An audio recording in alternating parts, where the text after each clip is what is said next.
नमस्कार विद्यार्थी मित्रांनो, आस्ट्रा अकॅडमीमध्ये मी सर्वांचं स्वागत करतो. जे आपण सिरीज सुरू केली, कुठली पंचवार्षिक योजनेचं सिरीज घेतो आहे आपण. ओके. आणि सोबत आयोगाचे प्रश्न घेतो आहे. म्हणजे पहिली पंचवार्षिक योजना घेतली आपण. ओके. आणि त्याच्यामध्ये आयोगानं आजपर्यंत विचारलेले प्रश्न घेतलेत, बरोबर. आणि त्याच्यासोबत काय की सराव प्रश्न पण घेतलेले. तसं प्रत्येक पंचवार्षिक योजना बघू आणि त्याच्यावरच्या आयोगानं विचारलेले प्रश्न लगेच सोडून घेऊ आणि सोबत काही सराव प्रश्न घेऊ, बरोबर. असं करून आपण 12 पंचवार्षिक योजना संपवतो आहे. तर बघा, आता दुसरी पंचवार्षिक योजना जी आहे त्याचा कालावधी वगैरे दिला आहे. जिथं जिथं फॅक्ट आहेत ते फक्त मी तुम्हाला सांगून देईल. फॅक्च्युअल डाटा जो आहे, जो की सगळ्या रेफरन्समध्ये कोळंबे सरांचं पुस्तक असेल किंवा किरण देशले सरांचं पुस्तक आहे, यामध्ये आहेत. ओके. जिथं संकल्पना आहेत किंवा कन्सेप्ट आहे, माझा भर हा राहील की संकल्पनेची उकल करून सांगणं, संकल्पना सोप्या करून सांगणं. ओके. आणि जी फॅक्ट आहे ती ऑलरेडी बुकमध्ये पण आहे, इथं पण आपण ती बघू आणि त्याच्यावर कसे प्रश्न आले ते पण बघू. बघा, तर आता पहिली पंचवार्षिक योजना जी आहे तर त्याचा कालावधी 1956 ते 1961 आहे, बरोबर. बऱ्याचदा याचा कालावधी विचारला गेला आहे आणि जो कालावधी विचारला गेला तो जोड्या लावाच्या प्रश्नामध्ये आहे. तो प्रश्न कसा, इकडे तुम्हाला अ गट आणि ब गट असे दोन गट दिलेले. अ गटामध्ये तुम्हाला वर्ष दिलेले, बरोबर. किंवा मग अ गटामध्ये योजना आहेत, पहिली पंचवार्षिक योजना, दुसरी पंचवार्षिक योजना, तिसरी, चौथी असं. आणि ब गटामध्ये तुम्हाला वर्ष आहेत, 1956 ते 61 आहे, काही 61 ते पुढचं 66 आहे का, मग 51 ते 56 आहे, असं वेगवेगळे वर्ष दिलेले आहेत. त्यानुसार तुम्हाला जोड्या लावायचे आहेत. ओके. म्हणून नेहमी प्रत्येक पंचवार्षिक योजनेचा तुम्हाला कालावधी लक्षात ठेवायचा आहे. तर दुसरी पंचवार्षिक योजना त्याचा कालावधी आहे 1956 ते 1961. या कालावधी दरम्यान दुसरी पंचवार्षिक योजना सुरू केली. पहिल्या पंचवार्षिक योजना आपण ज्यावेळेस घेतली होती 51 ते 56 असा तिचा कालावधी होता. ओके. मग काय की 1 मार्चपासून ही योजना सुरू झाली. कुठल्या 56ला ते 31 एप्रिलच्या तुमच्या 1961 पर्यंतची ती योजना आपण राबवली 5 वर्षाची. ओके. तर आता हा जो कालावधी आहे, पुढं परत हा कालावधी आपल्याला पुढे येतो. 1 एप्रिल 1956 ते 31 मार्च 1961. सॉरी, म्हणजे आर्थिक वर्षाच्या नुसार 1 एप्रिल 1956 ते 31 मार्च 1961 पर्यंत काय आपण पंचवार्षिक योजना राबवतो आहे. आता हा झाला या योजनेचा कालावधी. ओके. मग ह्या योजनेचा भर मुख्यतः कशावर होता, ही योजनेचे अध्यक्ष कोण, बरोबर. हा सगळा फॅक्ट आहे किंवा फॅक्च्युअल डाटा आहे, बरोबर. पहिल्या पंचवार्षिक योजनेचा भर हा कृषी या सेक्टरवर होता, हे आपण बघितलेले, बरोबर. कृषी आधारित योजना होती, बरोबर. म्हणून मुख्य भर हा शेती किंवा कृषी असं आपण त्याला म्हटलेले आणि ते आयोगानं सुद्धा त्याच्यावर प्रश्न विचारलेला. दुसरी पंचवार्षिक योजनेमध्ये आपण अन्नधान्याच्या बाबत जे की आपण स्वयंपूर्णतेकडे वाटचाल करत होतो, बरोबर. जे काय आपण टार्गेट ठेवलं होतं पहिल्या पंचवार्षिक योजनेत, त्याच्यापेक्षा आपण जास्त अन्नधान्याचं उत्पादन पहिल्या पंचवार्षिक योजनेमध्ये यश मिळवलं होतं. त्याच्या तुलनेनं अन्नधान्याच्या बाबत उत्पादन हे चांगलं झालं दुसऱ्या पंचवार्षिक योजनेमध्ये. मग नंतर हरित क्रांतीचा टप्पा वगैरे आहे ते आपण नेक्स्ट ह्याच्यामध्ये बघू. आता मग मला इथं सांगा, मग जसं आपण कृषीवर भर दिला पहिल्या पंचवार्षिक योजनेत, त्यावेळेस आपल्याला लक्षात आलं की कृषीसोबत आपल्याला सर्वाधिक जास्त भर आता उद्योगधंद्यावर द्यावा लागणार आहे. मोठमोठे उद्योगधंदे उभा करावे लागणार आहेत, बरोबर. आणि जर बडे प्रोजेक्ट उभा केले, मोठे प्रोजेक्ट जर उभा केले तर रोजगार निर्मिती होईल, लोकांच्या हाताला काम मिळेल आणि उत्पादन वाढून एक अर्थव्यवस्थेला उभारी येईल आणि अर्थव्यवस्थेची प्रगती होईल, पर्यायानं पूर्ण देशाची प्रगती होईल. म्हणून दुसऱ्या पंचवार्षिक योजनेमधला मुख्य भर किंवा आपला अजेंडा बदलला, बरोबर. शेतीला आपण आपण म्हणू महत्त्व हे दुसऱ्या पंचवार्षिक योजनेमध्ये कमी देण्यात आलं आणि सर्वाधिक भर देण्यात आला औद्योगिकरणावर किंवा उद्योगधंदे वाढवण्यावर, बरोबर. मग ह्याचं रूपरेषा कशी आहे, याचं मॉडेल कुठलं होतं, बरोबर.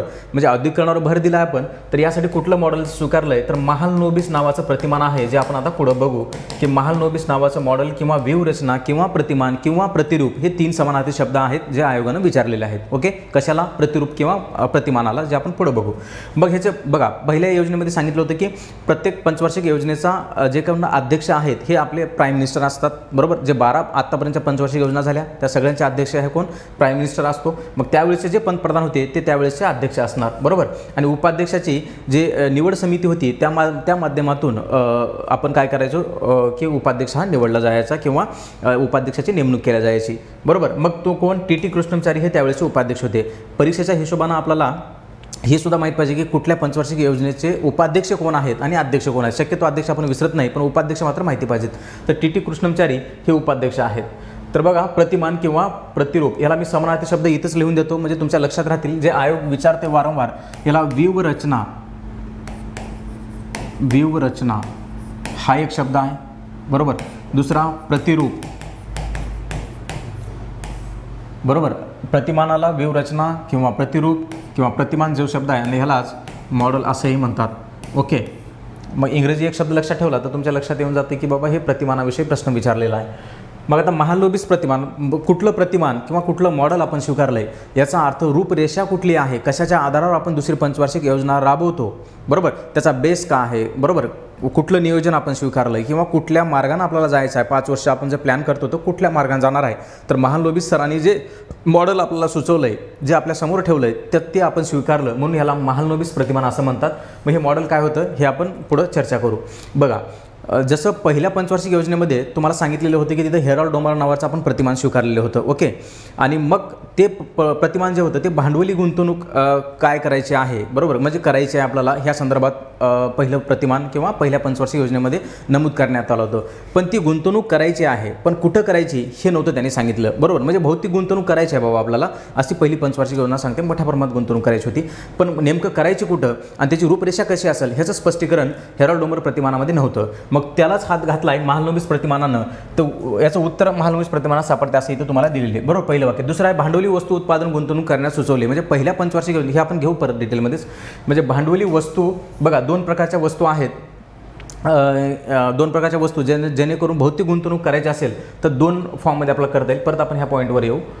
कुठल्या, बघा, म्हणजे महालोभीस प्रतिमान काय सांगतंय की गुंतवणूक करा तुम्ही, बरोबर, गुंतवणूक करा म्हणजे कुठली भौतिक गुंतवणूक. हेरॉल्ड डोमर सरांनी सांगितलेलं की भौतिक गुंतवणूक आपल्याला करायची आहे पहिल्या पंचवार्षिक योजनेमध्ये. दुसऱ्या पंचवार्षिक योजनेमध्ये कुठं करायची ह्याचं उत्तर मिळते, बरोबर. एक आहे ग्राहक उपयोगी वस्तू, ग्राहक वस्तू किंवा ग्राहक उपयोगी वस्तू, दुसरा आहे भांडवली वस्तू. मी पहिल्या लेक्चरमध्ये हे सांगितलेले भांडवली वस्तू, बरोबर. मग ह्या ग्राहक वस्तूला उपभोग्य वस्तू असंही म्हणतो आपण, उपभोग्य वस्तू, बरोबर. मग आता आणि इथं भांडवली वस्तू आहेत, बरोबर. मग थोडक्यात त्याचं उदाहरणासकट आपण समजून घेऊ. ग्राहक उपयोगी वस्तू किंवा उपभोग्य वस्तू म्हणजे थोडक्यात काय, सकाळी उठल्यापासून रात्री झोपेपर्यंत घरगुती वापरासाठी ज्या वस्तू लागतात त्या ग्राहकांना किंवा आपल्या सर्वांना ते ग्राहक उपयोगी वस्तू आहेत. थोडक्यात काय की घरामध्ये जे भांडी-कुंडी आहेत, घरगुती वापराच्या वस्तू, कपडे, चपला, बुटं, बरोबर, फ्रीज, रेफ्रिजरेटर, वॉशिंग मशीन, जे काही आपल्या घरातलं उपयोग वापराच्या वस्तू आहेत, पेस्टपासून ते तुमच्या बेडशीटपर्यंत, तर ह्या सगळ्या ग्राहक उपयोगी वस्तू आहेत, बरोबर. ह्या भौतिक गुंतवणूक करायची. मग कशात करायची हे तुमच्यासमोर फॉर्मॅट आहे. ग्राहकाला उपयोगी असणाऱ्या वस्तू तयार करा, अदरवाईज भांडवली वस्तू तयार करा ज्यामधून मोठे उद्योग उभा राहतील, मोठे उद्योग उभा राहतील, बरोबर, किंवा जड किंवा यंत्रे निर्माण करणारे उद्योग. हे समजून घेऊ आपण. यंत्र निर्माण करणारे उद्योग, उदाहरणार्थ JCB आहे, बरोबर, JCB मशिनरी आहे किंवा वाहन आहे, बरोबर. हे JCB तयार करणारे ज्या मशिनरीज लागतील, ओके, किंवा टाटा मोटर्स आहे, थोडक्यात उदाहरण म्हणून सांगतो आता, टाटा मोटर्स आहे, किंवा त्यावेळेस आपण विचार केला टाटा स्टीलचा जो प्रोजेक्ट आहे, तर वेगवेगळे लोह जे आपण काय म्हणतो लोखंडाच्या उत्पादनाच्या माध्यमातून जे काही तुम्ही कच्चा माल वापरून जे काही प्रोडक्ट तयार करता किंवा उत्पादन तयार करता, तर त्यासाठी जे मशिनरी लागेल तर मशिनरीज तयार करणारा उद्योग उभा करायचा थोडक्यात, बरोबर. जसं की आता JCB ही मशिनरी आहे, तर त्यासाठी काय काय बाबी लागतात, सुटे पार्ट एकत्र करून त्यासाठी जी मशिनरी लागते, असं तुम्हाला यंत्र निर्माण करणारा उद्योग तुम्हाला उभा करायचा आहे. किंवा ट्रॅक्टर आहे, ट्रॅक्टरसाठी लागणाऱ्या मशिनरी आहेत, त्या मशिनरी एकत्र करून ट्रॅक्टरची उभारणी करणं आहे थोडक्यात, बरोबर. मग जड किंवा मोठे उद्योग तुम्हाला उभा करायचे होते, याला भांडवली वस्तू असं म्हणतात. याचा अर्थ असा की ट्रॅक्टर घरगुती वापरासाठी तुम्ही प्रवासासाठी वापरणार आहे का, अजिबात नाही. शेतीची मशागत करण्यासाठी आपण ट्रॅक्टर वापरू, किंवा त्याचे इतर संसाधनं जे ट्रॅक्टरच्या माध्यमातून जे साधनं आहेत, नांगरणी आहे, पेरणी यंत्र आहे, बरोबर, इतर जे साधनं आहेत ट्रॅक्टरच्या माध्यमातून, तर त्याद्वारे शेतीचं उत्पादन कसं वाढवता येईल. आणि त्याच्यात जर मी 10 लाख रुपये गुंतवले, बरोबर, तर त्याच्यामधनं मला काही ना काही रेव्हेन्यू मिळत जाईल, उत्पादन मिळत जाईल आणि मला एकट्याला रोजगार मिळाला. ड्रायव्हर आहे किंवा माझं स्वतःचं ट्रॅक्टर असेल तर मला एकट्याला तो रोजगार मिळाला, म्हणून ती भांडवली वस्तू आहे, बरोबर. मग अशा भांडवली वस्तू निर्माण करायच्या आहेत. उदाहरणार्थ जसं पहिल्या पंचवार्षिक योजनेमध्ये आपण धरणाचे बांधकाम केलेत, मोठमोठे धरणं उभा केलेत, बरोबर. आता हे भांडवली वस्तूमध्ये का टाकू आपण या धरणांना, की त्या धरणाच्याद्वारे जेवढा तुम्ही जलसाठा अडवणार आणि जेवढे पडीक किंवा पडीक जमीन जे आहे, बरोबर, किंवा उत्पादनाच्या प्रक्रियेमध्ये नसणारी जमीन जी आहे, ती जमीन हजारो हेक्टर जमीन आपण पाण्याखाली आणतो, ओके. ती जमीन पाण्याखाली आल्यामुळे त्या भागातलं सगळ्या लोकांचं उत्पादन वाढलं, शेतीची उत्पादकता वाढली, त्याद्वारे त्या लोकांचं उत्पन्न वाढलं, लोकांच्या हातामध्ये पैसा आला, बरोबर. याद्वारे ते लोकांच्या राहणीमानामध्ये सुधारणा होईल आणि आपोआप त्या शेतीवर आधारित लोकांचं जीवनमान सुधारेल आणि प्रत्येक लोकांना त्या भागातल्या लोकांना रोजगार मिळेल, बरोबर. आणि अशा अर्थव्यवस्थेचा विकास व्हायला लागेल आणि एकूण अन्नधान्यामध्ये अन्नधान्यामध्ये आपण काय म्हणू वाढ होईल किंवा वृद्धी होईल. मग याचा अर्थ काय की भांडवली वस्तू याला म्हणायचं थोडक्यात. मग याद्वारे आपण काय वेगवेगळे खताचे कारखाने इथं उभा केलेत, बरोबर, किंवा लोह पोलाद उद्योग उभा केलेत, लोहपोलाद उद्योग उभा केले, वेगवेगळ्या एज्युकेशनच्या संदर्भात IITs आपण खरगपूर ज्याला म्हणतो ती उभा केली आपण या योजनेमध्ये. याचा अर्थ बडे प्रोजेक्ट किंवा भांडवल निर्माण करणाऱ्या इथं वस्तू तुम्हाला तयार करायच्या होत्या. आता तुम्ही म्हणणार सर शिक्षण हे भांडवल निर्माण करणारी वस्तू आहे का? बरोबर, शिक्षण हे आहे सर्व्हिस सेक्टरमध्ये, पण ती ॲसेटच आहे का? की बघा मला सांगा की जर समजा गुणवत्ता प्रधान शिक्षण नसेल, बरोबर, मी भले PhD झालेलं आहे, ओके, मी इकॉनॉमिक्समध्ये PhD आहे आणि मी कारकुनाची नोकरी करतोय, याला न्यून प्रतीची बेरोजगारी असं म्हणतो आपण बेरोजगारीमध्ये, बरोबर. क्वालिटी आहे PhDची, बरोबर, किंवा त्या विषयाची, पण काम करावं लागते कारकुनाचं. याचा अर्थ गुणवत्ता असून काम न मिळणं. पण आता ठीक आहे, मग आपण एका बाजूला जर असा विचार केला की क्वालिटीवर आपण भर देणं आहे किंवा तंत्रकुशल कामगार बनवणं आहे, ओके. समजा बरेच विद्यार्थी 4थी नापास आहेत, 10वी नापास आहेत, पण ज्ञानाच्या आधारावर किंवा कौशल्याच्या आधारावर, स्किलच्या आधारावर चांगल्या इंजिनिअरला लाजवतात, एवढंच सुंदर कामं करतात. याचा अर्थ काय? एज्युकेशन किंवा क्वालिफिकेशन तेवढं नाही, पण कौशल्याचं शिक्षण आहे किंवा कौशल्याचा विकास झालेला आहे. मग याचा अर्थ शिक्षण जरी सर्व्हिस सेक्टरमध्ये येत असेल तर याद्वारे भांडवली वस्तू काय तयार होतील किंवा भांडवली ज्याला आपण हे म्हणतो, तर नवीन जनरेशन जे आहे, नवीन पिढी जी आहे ती तंत्रकुशल किंवा कौशल्य प्रदान होईल ओके. आणि या आधाराद्वारे त्यांच्याद्वारे वेगवेगळ्या मशिनरीज तयार केल्या जातील, उद्योगधंदे उभा केले जातील आणि कौशल्यप्रधान शिक्षण मिळाल्यामुळं वेगवेगळे इंडस्ट्री सेक्टर इथं डेव्हलप होईल किंवा इतर सर्व्हिस सेक्टर डेव्हलप होईल, बरोबर. यामुळे शिक्षणामध्ये सर्वात मोठी इन्व्हेस्टमेंट करून गुणवत्ताप्रधान शिक्षण प्रदान करणं आणि मनुष्यबळाचा विकास करणं. कुठलं मनुष्यबळ? तंत्रकुशल मनुष्यबळ किंवा कौशल्यप्रधान मनुष्यबळाची निर्मिती करणं म्हणजेच काय? भांडवली वस्तू तयार करणं आहे. कारण त्याद्वारे इतर पिढ्या घडतील पुढे चालून, बरोबर. म्हणून असे वेगवेगळे प्रोजेक्ट किंवा मोठे उद्योगधंदे आपण इथं उभा करणं. त्याचबरोबर रस्ते, हवाई वाहतूक मार्ग, रस्ते किंवा हवाई वाहतूक, मग याद्वारे आपण एक धोरण राबवलं, औद्योगिक धोरण, जे आपण पुढे चर्चा करू. थोडक्यात मला सांगायचे आहे की महालनोबिस हे जे प्रतिमान आहे ते ह्या 2 बाबीवर अवलंबून होतं. आणि इथं दुसऱ्या पंचवार्षिक योजनेमध्ये स्पष्टीकरण मिळालं की तुम्ही गुंतवणूक करा, पण ह्या भांडवली वस्तू निर्माण करणाऱ्या उद्योगधंद्यामध्ये गुंतवणूक करा, असं महालनोबिस सरांनी सुचवलं. पण आता इथं मेक अशी आहे, इथं अडचण अशी आहे या संदर्भातली, काय की बघा की गुंतवणूक करायची आहे भांडवली वस्तूची, ओके, पण ही गुंतवणूक करत असताना याला वेळ लागणार आहे, बरोबर. यासाठी तेवढा वेळ द्यावा लागणार आहे, तेवढा वेळ आपल्याकडे तेवढा वेळ पाहिजे, बरोबर. कालावधी म्हणजेच काय? मोठा उद्योग सुरू करायचा असेल तर यासाठी कालावधी जास्त लागेल, बरोबर. कालावधी जास्त लागेल, मग जवळपास 2 वर्ष किंवा 5 वर्षही वेळ लागू शकतो तो प्रोजेक्ट उभा करायला. थोडक्यात उदाहरण म्हणून सांगतोय, आत्ता आपण जर चर्चेमध्ये आहे समृद्धी महामार्ग, ओके. समृद्धी महामार्गाला सुरू होऊन 2 वर्ष तर निघून गेले, त्यातही तो आता शिर्डी ते नागपूरपर्यंत सुरू झालेला आणि शिर्डीपासून मुंबईपर्यंत समृद्धी महामार्ग व्हायला अजून 1-2 वर्ष जातील. मग जवळपास तो 3-4 वर्षाचा प्रोजेक्ट आहे. मग एवढा वेळ लागतो, याचा अर्थ मोठा प्रोजेक्ट सुरू करायचा असेल तर त्याला तेवढा कालावधी लागणार, बरोबर. हा तर महाराष्ट्रात झाला. आणि जर संबंध देशामध्ये आणि त्यावेळेस ज्यावेळेस टेक्नॉलॉजीचा अभाव होता, अशा वेळेस जर हे मोठे प्रोजेक्ट सुरू करायचे असेल तर त्याला तेवढाच कालावधी 5-10 वर्षापर्यंतचा वेळ लागणार होता. पण ह्याला वेळ जास्त लागणार, बरोबर. वेळखाऊ प्रोजेक्ट होते. दुसरी बाब अशी की अर्थव्यवस्थेची वाढ होईल, बरोबर. अर्थव्यवस्थेची वाढ होईल, पण ती जी वाढ आहे, ग्रोथ ऑफ इकॉनॉमी जे आहे किंवा इकॉनॉमिकल ग्रोथ आहे, वेळ लागला हरकत नाही, पण ती मोठ्या प्रमाणामध्ये अर्थव्यवस्थेची वाढ होईल, बरोबर. म्हणजे अर्थव्यवस्था किंवा इकॉनॉमी ही लॉंग टर्ममध्ये टिकून राहील आणि ती मोठ्या प्रमाणात त्याची प्रगती होईल. पण रोजगार निर्मितीला वेळ लागेल. रोजगार निर्मिती होईल, एम्प्लॉयमेंट जनरेट होईल, पण त्याला काय? कालावधी लागेल, वेळ लागेल, ओके. हे मोठ्या उद्योगाचे तोटे पण होते त्यावेळेस. हे मोठे उद्योग सुरू करायचे आहेत तर जास्त कालावधी लागतो, जास्त कालावधी लागला म्हणजे जास्त पैसा खर्च करावा लागतो. त्याच्यासोबत रोजगार निर्मितीला सुद्धा टप्प्याटप्प्याने रोजगार निर्मिती होईल, हळूहळू रोजगार निर्मिती होईल, एकदम रोजगार निर्मिती होणार नाही. आणि आपण जे स्वातंत्र्य झालेले जे मागं म्हटलं की आपत्ती किंवा बाळ होतो आपण, बरोबर, हळूहळू आपण चालू, पण लोक हे बेरोजगार भयंकर होते त्यावेळेसचे, बरोबर. मग त्यामुळे शेती सोडलं तर दुसरं कुठल्याही क्षेत्रामध्ये तेवढी प्रगती झालेली नव्हती. म्हणून शेतीवर आधारित लोकांचं जीवनमान त्याही वेळेस आणि आजही बऱ्यापैकी आहे. त्याचा अर्थ मग रोजगार निर्मिती करणं हे टार्गेटच होतं आपलं. तर ते कसं करणार तुम्ही? कुठल्या टप्प्याटप्प्याने जाणार? तर बडे उद्योजकाच्या माध्यमातून रोजगार निर्मितीला वेळ लागणार. हा एक इथं बाब पण होणार, पण त्याला वेळ लागणार. दुसरी बाब अशी की ग्रोथ रेट मोठ्या प्रमाणात होईल, पण त्याला कालावधी जास्त लागेल, ओके. मग हे तुम्हाला भांडवली वस्तू तयार करण्यामध्ये किंवा उद्योगधंदे याचे राबवण्यामध्ये ह्या अडचणी किंवा हे फायदे तोटे होते. सोबत इथं एक प्लस पॉईंट काय होता आपल्याला, जमेची बाजू ही होती, कुठली? ग्राहक वस्तूमध्ये हे लवकर तयार होतील, बरोबर, लगेच तयार होतील, कमी वेळ लागेल. म्हणजे ह्याला कालावधी कसा लागेल? कालावधी ह्याला कमी लागेल, ह्याला वेळ कमी लागणार, ओके. आणि वेळ कमी लागला याचाच अर्थ काय? लवकर जर वस्तू तयार होत असेल, उत्पन्न किंवा तिचं उत्पादन लवकर होत असेल तर रोजगार निर्मिती लवकर होईल, लोकांच्या हाताला काम मिळेल. वस्तू लवकर बाहेर पडली याचा अर्थ वस्तू निर्माण लवकर झाली, त्यासाठी लेबर जास्त लागतील, बरोबर, याचा अर्थ रोजगार निर्मिती लवकर होईल. पण अर्थव्यवस्थेची जी प्रगती आहे किंवा आर्थिक वाढ जी आहे, आर्थिक वाढ किंवा वृद्धी ज्याला आपण म्हणतो, बरोबर, ही मध्यम स्वरूपाची असेल. मोठ्या प्रमाणामध्ये अर्थव्यवस्थेची वाढ होणार नाही, ही मध्यम स्वरूपाची होईल. पण भांडवली वस्तूमध्ये अर्थव्यवस्थेची वाढ ही मोठ्या प्रमाणामध्ये होईल किंवा मध्यम स्वरूपाच्या पुढे जाऊन इकॉनॉमिक वाढ व्हायला लागेल. म्हणून आपण काय मधला मार्ग असा काढलेला की भांडवली वस्तू उत्पादनावर सर्वाधिक भर द्यायचा महालनोबिस प्रतिमानानुसार, की त्यांनी हे सुचवलं की तुम्ही भांडवली वस्तू उत्पादन करण्यासाठी जड व यंत्र निर्माण करणारे उद्योगधंदे उभा करा, ओके, खत कारखाने उभा करा, लोह पोलाद उद्योग उभा करा, ज्या माध्यमातून मोठे प्रोजेक्ट हाती लागतील आणि त्याद्वारे हळूहळू अर्थव्यवस्थेचे विकास होईल. आणि दुसऱ्या बाजूला असं सांगितलं की वेगवेगळे लघु उद्योग आपल्याला उभा करायचे आहेत, जेणेकरून लवकर रोजगार निर्मिती होऊन लोकांच्या हाताला काम मिळेल, बरोबर. आणि ग्राहक उपयोगी वस्तूच्या संदर्भात आपला तिसऱ्या पंचवार्षिक योजनेमध्ये परत डिस्कशनला येतो पॉईंट. तर त्या संदर्भात ब्रह्मानंद व वकील नावाचे जे अर्थतज्ञ होते यांनी एक प्रतिमान किंवा मॉडेल सुचवलं आपल्याला, बरोबर. मग ते मॉडेल जे आहे त्या मॉडेलचं नाव आहे मजुरी रोजगार वस्तू.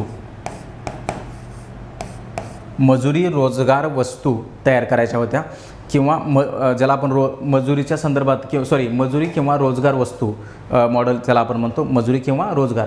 मग ज्याच्यामधून मजुरी मिळेल किंवा ज्याद्वारे आपल्याला रोजगार मिळेल, लक्षात, अशा वस्तू तयार करायच्या होत्या. म्हणजे मजुरी मिळेल म्हणजे काय, थोडक्यात लवकर रोजगार मिळेल.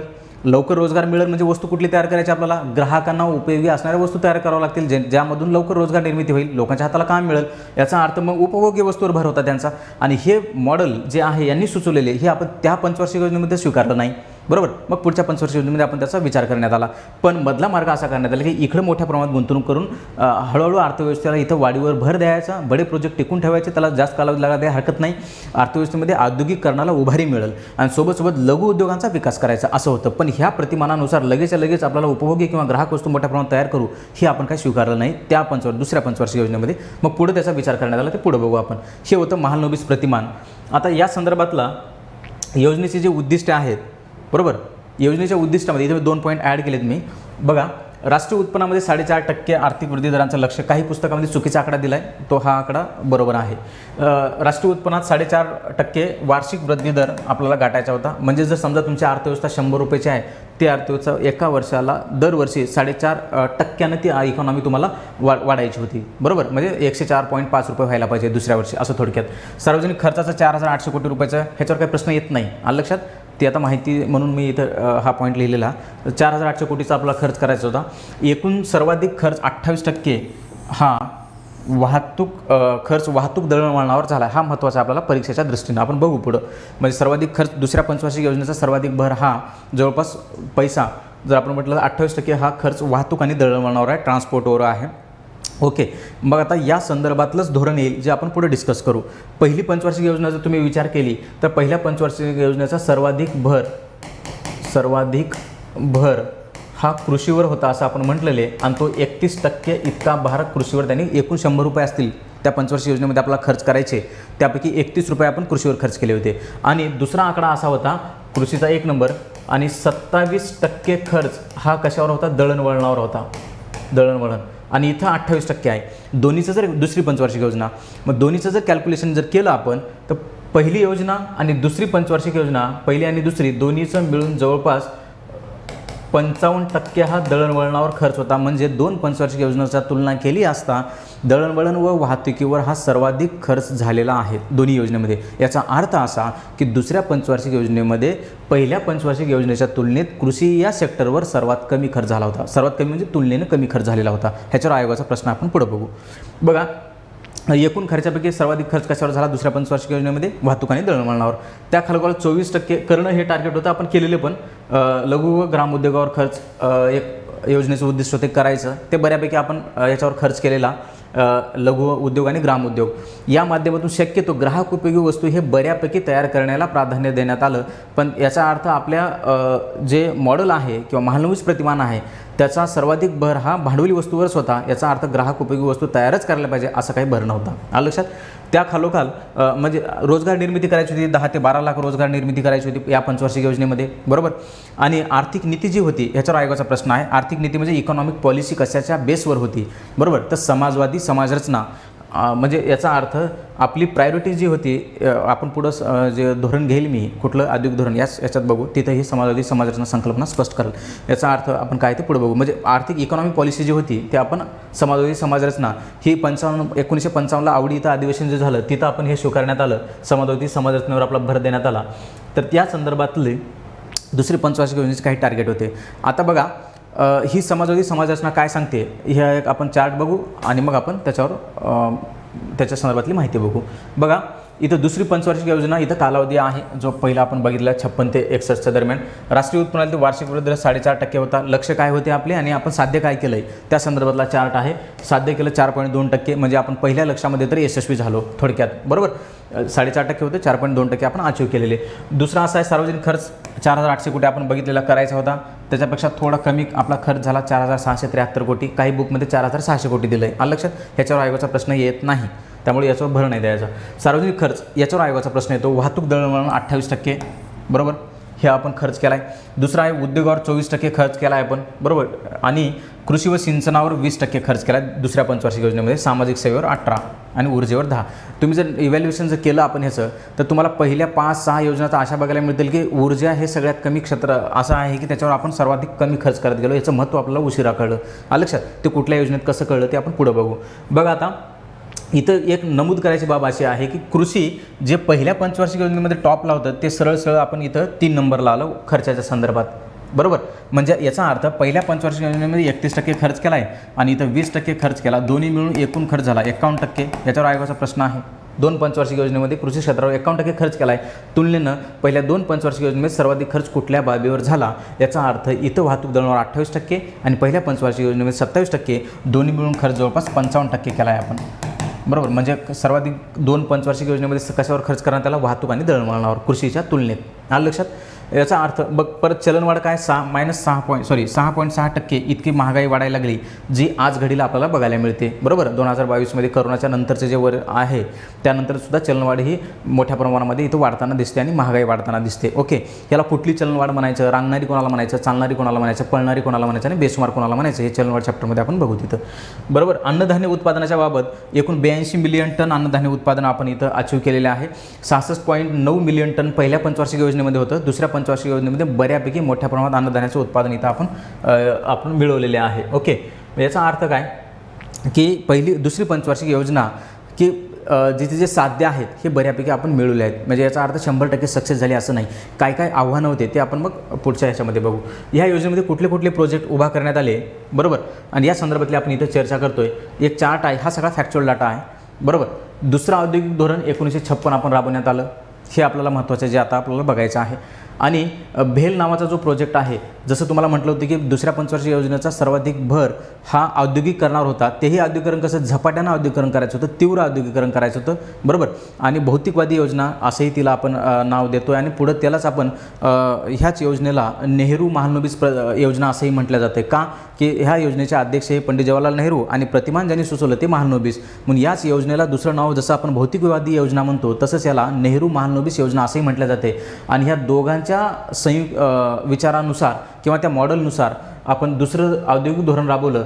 ह्या धोरणाचा कशावर भर होता ते आपण बघू पुढं. मग यासाठी जर औद्योगिकरण करायचं असेल तर मोठमोठे प्रोजेक्ट किंवा भांडवली वस्तू उत्पादन करणाऱ्या उद्योगधंदे किंवा यंत्र किंवा मशिनरीज तुम्हाला उभ्या कराव्या लागतील, उद्योगधंदे वाढवावे लागतील. तर बघा तुम्ही, आपण तसेच टार्गेट आपण तसेच उद्योगधंदे आपण इथे उभा केलेले बघायला मिळतात. भेलसारखा प्रोजेक्ट आपण जो इलेक्ट्रिकलच्या संदर्भातला आहे, भोपाळ आपण म्हणजे याचा अर्थ MP किंवा मध्य प्रदेशमध्ये तो सुरू केलेला, बरोबर. अणुऊर्जा आयोग स्थापना झाली, बरोबर, हा ऊर्जेच्या संदर्भातला आहे, बरोबर.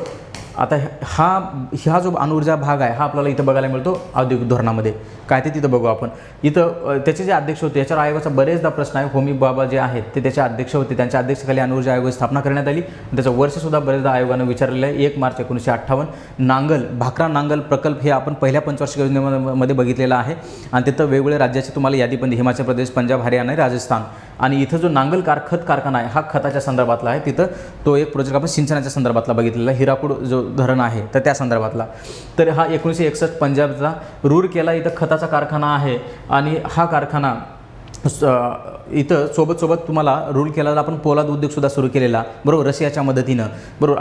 हा याचं जे ठिकाण आहे ते ओरिसामध्ये आपल्याला बघायला मिळते. ओके. तसंच भिलाई इथं लोह पोलाद उद्योग आहे. बघा हे सगळे लहान उद्योग, लघु उद्योग किंवा कुटीर उद्योगमध्ये येतील काय बडे प्रोजेक्ट आहेत किंवा मोठे उद्योग आहेत. खताचे कारखान्यावर दोन्ही योजनेवर सर्वाधिक भर आहे. कारण का जे स्वातंत्र्य झालेलं शेतीचं उत्पादन वाढवायचं होतं आणि त्यासाठी आपल्याला शेतीमध्ये रासायनिक खताचा वापर करणं हे पर्याय म्हणजे कंपल्शन आलं आपल्याला, बरोबर. कोणी टाकलं नाही, पण उत्पादन वाढवणार कसं, अन्नधान्याच्या बाबत स्वयंपूर्ण होणार कसं, कारण खाणारी लोकसंख्या एवढी मोठी आहे, बरोबर, खाणारी तोंड जास्त आणि जमीन तशी जर बघितली तर सिंचनाखाली क्षेत्र कमी. मग दोन बाबीवर काम करायचं होतं शेतीच्या संदर्भात. काय त्याचं इन्फ्रास्ट्रक्चर डेव्हलप करा. इन्फ्रास्ट्रक्चरमध्ये शेतीच्या येते काय, बियाणं आणि खते, आणि दुसरं आहे त्याला पाण्याची सोय करून देणं. पाण्याची सोय करून द्यायचं असेल तर मोठमोठे धरणाचे प्रोजेक्ट उभा करायचे आहेत आणि बियाण्याच्या संदर्भात खत कारखाने उभा करायचे आहेत किंवा खताच्या संदर्भात फर्टिलायझर किंवा मोठमोठे उद्योगधंदे उभा करायचे आहेत, जेणेकरून शेतीचाही पायाभूत सुविधेचा विकास होईल. सोबत त्यामुळे शेतीतून अन्नधान्याचं उत्पादन वाढेल आणि इथली जी गरिबी आहे ती पर्यायानं गरिबी कमी होईल किंवा लोकांची भूकमारी होणार नाही, बरोबर. खाण्याच्या बाबत तरी स्वयंपूर्ण होऊ. मग युद्धाचं वगैरे बघू आपण पुढं, कारण हे इथं हे 2-3 संकट आले, त्या संकटामध्ये आपल्याला ते बघायला मिळते. मग काय लोहपोलाद उद्योग रूरकेला ओडिशाला तयार केला. तिथं खताचा एक कारखाना आहे, भिलाईला आहे मध्य प्रदेशमध्ये. इथेही आपण काय की लोहपोलाद उद्योग उभा केलेला.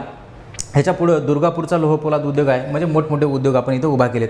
आणि IIT खरगपूरचं पूर्ण जे अंतिम स्वरूप जे मिळालं IITला खरगपूरचं, जे एज्युकेशनच्या संदर्भात मी सांगितलेले की या भांडवली वस्तू उत्पादन करण्यावर भर होता. याचा अर्थ तंत्रकुशल मनुष्यबळ किंवा कौशल्यप्रधान मनुष्यबळाची उभारणी करणं, जेणेकरून देश विकसित व्हायचा असेल किंवा आपल्याला देशाला उभारी द्यायची असेल किंवा औद्योगिकरण जर वाढवायचं असेल तर आपल्या स्वतःच्या विकसित असलेल्या मनुष्यबळाच्या जीवावर आपण करू शकतो. याचा अर्थ बाहेरच्या देशातनं तुम्ही गुणवत्ताप्रधान माणसं अफोर्ड करणं हे त्यावेळेस बी आपल्याला परवडणार नव्हतं आणि इथे ते येण्याची मानसिकता त्यांची तशी नव्हती. त्यामुळे काय की आपल्या इथं अशी गुणवत्ता वाढवू, अशा लोकांना उत्कृष्ट प्रतीचं शिक्षण देऊ, जेणेकरून ते लोक इथंच थांबतील आणि इथं वेगवेगळे उद्योगधंदे आपण उभा करू. ओके. त्यासाठी एक उच्च दर्जाचं शैक्षणिक संस्था इथं उभा करण्यात आली. ओके. तर ह्या सगळ्याचा जर बेस बघितला तर आपल्याला ह्या एकामध्ये बघायला मिळतो. कुठल्या दुसरं औद्योगिक धोरण जे आपण राबवलं आहे त्यामध्ये बघा, ह्या औद्योगिक धोरणाचा जो भर होता, दुसरं 1956 साली आपण पहिलं 1948ला राबवलं, दुसरं औद्योगिक धोरण 1956 साली राबवलेले, बरोबर. ह्या औद्योगिक धोरणामध्ये भर जो आला तो सार्वजनिक क्षेत्राचा विकास करणं किंवा सार्वजनिक क्षेत्र आहेत, सार्वजनिक क्षेत्राची वाढ करणं हे एक उद्देश होता, बरोबर. मग औद्योगिक धोरण म्हणजे काय की उद्योगधंद्याचा विकास करणं आहे. त्यासाठी पॉलिसी ठरवणं आहे. त्या पॉलिसीच्या माध्यमातून काही टार्गेट ठरवायचे आहेत आणि ठरवलेले टार्गेट पूर्ण करायचे आहेत थोडक्यात, बरोबर. मग काय सार्वजनिक क्षेत्राचा विकास करा. सार्वजनिक क्षेत्राचा विकास करत असताना सोबत ही बाब महत्त्वाची आहे की ही बाब आपल्याला पुढं अर्थव्यवस्थेसाठी थोडी धोकादायकच तयार झाली पुढं चालून. खाजगी क्षेत्र जे आहे, खाजगी क्षेत्रांची मक्तेदारी, जी खाजगी क्षेत्रांची एखाद्या क्षेत्रामध्ये मक्तेदारी असेल ती मक्तेदारी आपल्याला ठेवायची नाही, मोडून काढायची आहे, बरोबर. किंवा म्हणजे मुठभर लोकांच्या हाती आपल्याला सत्ता द्यायची नाही किंवा आर्थिक केंद्र किंवा आर्थिक केंद्रीकरण व्हायला नको. आर्थिक केंद्रीकरण मुठभर लोकांच्या हाती असायला नको. थोडक्यात काय, अदानीच्या हाती सगळी इकॉनॉमीचे किंवा नैसर्गिक संसाधनं भारत देशामधले वेगवेगळे खनिजाचे साठे आहेत त्यांच्या ताब्यात आहेत, बरोबर. मग याचा अर्थ काय, मग सगळेच नाही काय, बऱ्या प्रमाणामध्ये. मग याचा अर्थ आर्थिक किंवा नैसर्गिक जे संसाधनं आहेत ते एका दोघा व्यक्तीच्या हातामध्ये किंवा त्याच्याकडे सेंट्रलाइज न होता त्याचं डिसेंट्रलायझेशन व्हायला पाहिजे. थोडक्यात सोप्या उदाहरणाच्या द्वारे आपण समजून घेऊ. बघा, विदर्भामध्ये खनिजाचे साठे आहेत, विपुल प्रमाणामध्ये विदर्भात खनिजाचे साठे बघायला मिळतात. मग असे किती खनिजाचे साठे आहेत जे विदर्भामध्ये आत्ता उपलब्ध आहेत, त्यापैकी त्या विदर्भातल्या लोकांचीच तिथं मालकी आहे, हे प्रश्नचिन्ह आहे. याचा अर्थ असा की साठे आहेत विदर्भामध्ये आणि लोड सेटिंग विदर्भातच आहे. याचा अर्थ काय, तिथंच लाईट 8 तास राहते, बरोबर. 24 तास लाईट त्याच लोकांना तिथे उपलब्ध होत नाही जिथे दगडी कोळशाचे चांगले विपुल साठे असून. याचा अर्थ तिथले जे नैसर्गिक संसाधनं आहेत, खनिज हे बऱ्यापैकी पश्चिम महाराष्ट्रातल्या काही लोकांच्या किंवा इतर बडे उद्योगधंदे जे आहेत, बरोबर, ज्याला MNCs म्हणतो किंवा बहुराष्ट्रीय कंपन्या आहेत, त्यांच्या ताब्यामधले तिथले खनिज साठे आहेत. यामुळे झालं काय, त्या लोकांना फक्त धुराचं किंवा धुक्याचं प्रदूषण मिळालं, बरोबर. प्रदूषणाचे ते काय म्हणू आपण आरोग्याची त्यांची बिघाड होणं किंवा आरोग्य किंवा त्यांचं तिथलं जल प्रदूषण असेल, वायू प्रदूषण असेल, त्याचा सामना करायलाच ते लोक उरले. कुठले विदर्भामधले, बाकी तिथले सगळे खनिज साठ्याचं निस्सारण किंवा तिथली संपत्ती संसाधनं हे काही लोकांच्या ताब्यात आले. मग याचा अर्थ हे आर्थिक संसाधनाचं केंद्रीकरण झालेलं आहे, विकेंद्रीकरण नाही. विकेंद्रीकरण याचा अर्थ तिथल्या लोकांना त्याच्यामध्ये सहभाग असायला हवा होता, जो मिळाला नाही. याचा अर्थ काय, मुठभर लोकांच्या हातामध्ये आर्थिक केंद्रीकरण असायला नको म्हणून काय, सार्वजनिक क्षेत्रामध्ये वाढ करायची होती. बरोबर. दुसरं ह्याच्यामध्ये आपण असं ठरवलं होतं की याच्यामध्ये मोठमोठे उद्योगधंदे आपण सुरू करू. सोबतसोबत सार्वजनिक क्षेत्र वाढवताना सहकार क्षेत्राचा विकास करायचा होता. सहकार क्षेत्र याच्यामध्ये वाढ करायची होती. हे करत असताना ह्या वेगवेगळे जे उद्योगधंदे उभा करायचं ठरवलं, त्याचं एक 3 वेगवेगळ्या गटामध्ये यांनी वर्गीकरण केलं ह्या औद्योगिक धोरणानुसार. बरोबर. मग ह्या 3 कुठल्या गटामध्ये वर्गीकरण करणार, तर एक आहेत सार्वजनिक उद्योग. थोडक्यात ह्याला मी नाव देतो सार्वजनिक उद्योग. याचा अर्थ काय, सरकारच्या मालकीच्या अंडर किंवा सरकार सांगल किंवा सरकार एकूण उद्योग जे ठरवल की समजा उदाहरणार्थ 17 उद्योग त्यांनी असे काढलेले की हे फक्त आणि फक्त सरकार चालवल. ओके.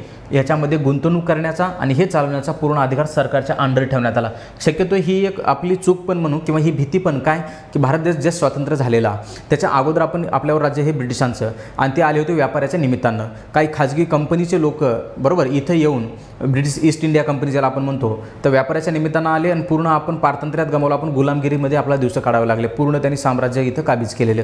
हीच भीती आपल्या मनामध्ये की जर इथं खाजगी लोकांना जर वाव दिला, उद्या चालून हे लोक काय करतील, परत आपण पारतंत्र्यात जाऊ किंवा आपल्याला परत तसली वेळ येऊ नये म्हणून आपण काय करतो की सार्वजनिक उद्योग किंवा सरकारला इथं मजबूत करण्याचा प्रयत्न करण्यात इकॉनॉमिकल आपण ज्याला हे म्हणू की सरकारच्या किंवा सार्वजनिक उद्योगाच्याद्वारे सरकारच्या ताब्यात सगळं ठेवण्याचं इथं आपल्याला बघायला मिळतं आहे. त्यापैकी सार्वजनिक किंवा सरकारी उद्योग असे 17 वेगवेगळे उद्योग जे आहेत त्याचे 5 गटामध्ये वर्गीकरण करून सरकारच्या ताब्यात ठेवण्यात आले. बरोबर. बाकी जे दुसरे काही उद्योग आहेत 13 वेगवेगळ्या क्षेत्रामध्ये परत डिवाईड करण्यात आलं. यामध्ये खाजगी आणि सरकार म्हणजे खाजगी लोकही इथं गुंतवणूक करू शकतील आणि सरकारसुद्धा गुंतवणूक करणार. बरोबर. ह्याला संमिश्र किंवा मिश्र उद्योग असं म्हणतो. संमिश्र किंवा मिश्र उद्योग असं म्हणतो. आणि उर्वरित उद्योग जे आहेत, उर्वरित उद्योग हे खाजगी लोकांना इथं पूर्णतः वाव देण्यात आला. सरकार पण करेल, पण सरकार करेलच असं नाही. हे खाजगी लोक किंवा लघु उद्योग कुठं कोणी सुरू करा तिकडं. मग इकडं जे आहेत हे काल परवापर्यंत आपण ह्याच्यापैकी बऱ्यापैकी सेक्टर हे सरकारच्याच अधीन ठेवलेले आहेत. ह्याच्यामध्ये जर आपण 5 वेगवेगळे जर गट बघितले तर खनिज आहे. बरोबर. खनिज जेवढे असतील म्हणजे आता जे आपण चर्चा करतोय, आता अदानीच्या ताब्यामध्ये आपण खनिजसाठी दिलेत, तर हे पूर्वी सार्वजनिक उद्योगाच्या अंडर सरकारच्याच अंडर असायचे, त्याच्यात दुसरा कोणाचाही सहभाग नसायचा. खनिज आहे, संरक्षण आहे, ओके, दळणवळण आहे, दळणवळण साधने आहेत, वीज आहे, वाहतूक आहे, बरोबर, अणुऊर्जा आहे थोडक्यात किंवा ऊर्जेचं विजेमध्ये येऊन जाईल हा पॉईंट. तर ह्यांचे वर्गीकरण जे आपण अशा ह्या 5 वेगवेगळ्या गटाचं वर्गीकरण हे आपण काही 4 किंवा 3 वेगवेगळ्या क्षेत्रामध्ये करण्यात आलं. मग याचा अर्थ दुसरी जे औद्योगिक धोरण राबवलं आहे इथं तीव्र औद्योगिकरण करणं हे दुसऱ्या पंचवार्षिक योजनेचा भर होता. याला भौतिकवादी योजना म्हणतो. इथं भांडवल निर्माण करणाऱ्या वस्तूवर भर देण्यात आला हे इथून लक्षात येते आपल्याला. बरोबर. ज्याच्यामधून असेट निर्माण होईल, ज्याद्वारे समजा आता हे तुम्ही खनिजाचं आपल्याला संसाधन सापडले म्हणजे कोराडीला आपण म्हणतो दगडी कोळशाचे खाणे आहेत नागपूरला. ओके. तर याचा अर्थ इथं खनिज मिळालं. या खनिजाच्या आधारावर औष्णिक विद्युत प्रकल्प उभा करायचा थोडक्यात. बरोबर. किंवा रेल्वेचा विकास करणं आहे. बरोबर. ज्याद्वारे काय होईल की रेल्वेचे खनिजाच्याद्वारे रेल्वेची वाहतूक वाढवता येईल आपल्याला. बरोबर. मग औष्णिक प्रोजेक्ट किंवा रेल्वे वाहतूक हे जे क्षेत्र ज्यावेळेस आपण वाढवू, याचं म्हणजे वाहतुकीचा विकास करू, त्यावेळेस टप्प्याटप्प्यानं रोजगार निर्मिती होईल आणि याद्वारे बाजारपेठ उपलब्ध होऊन जाईल किंवा कमी वेळेमध्ये लोकांची एकमेकाच्या बाजारपेठेच्या सोबत कनेक्टिव्हिटी वाढेल. बरोबर. कशाच्या माध्यमातून, हवाई वाहतुकीच्या माध्यमातून, जल वाहतुकीच्या माध्यमातून आणि रस्त्यांचा विकास किंवा रेल्वे वाहतुकीच्या माध्यमातून. त्यासाठी जो कच्चा माल लागतो तो उपलब्ध करून देणं. जे समजा उदाहरणार्थ खड्डा पूर्ण रस्ता आहे म्हणजे एक रस्त्यानं आपण प्रवास करतोय, आपल्याला 1 तास लागतो एका बाजारपेठेमध्ये पोहोचलायला. समजा एक शेतकरी आहे आणि त्याला भाजीपाला विकायचा आहे तालुक्याच्या ठिकाणी, जायला त्याला लागतं 1 तास. बरोबर. आणि अंतर आहे 10 किलोमीटर, वेळ लागतो 1 तास. याचा अर्थ रस्ता पूर्ण खड्डे आहेत. मग जर समजा वेगवेगळ्या बड्या प्रोजेक्ट हातात घेऊन आपण तिथं रस्त्याचा विकास केला असेल, बरोबर, मग जसं आता प्रधानमंत्री ग्राम सडक योजना आहे, याद्वारे आपण आता रस्त्यांचा विकास आता केलेला आपण रस्त्यांचा विकास बऱ्यापैकी.